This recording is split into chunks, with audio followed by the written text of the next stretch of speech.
Get ready with me while I tell you about the internal conflict between beauty and intelligence. In school, I was passionate about literature, and I was the go-to girl for essay tips and feedback on their own work. It didn't matter if my work was done. I'd always pulled through. I had an affinity for books after all, and how could I disappoint someone who was asking me, of all people, a nobody, for help?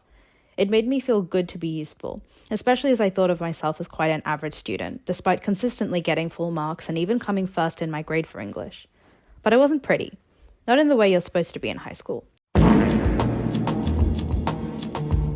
Girls weren't asking me for hair tips or complimenting my lashes and asking if they were fake.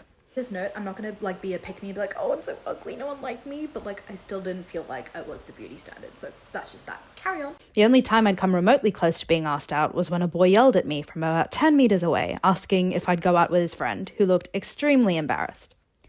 This was something I thought I left buried in my graduation certificate. Then the other day, I posted a video of myself lip-syncing to Lady Gaga in a blue blazer, and suffice it to say I was feeling myself. All I had posted at that point was me studying, flashcards, funny photos of me arriving embarrassingly early to class, with sweat all over my forehead from running, thinking I was late, and the odd, I think I look really good picture. And then the next day, all I could think about was, what if people get the wrong idea?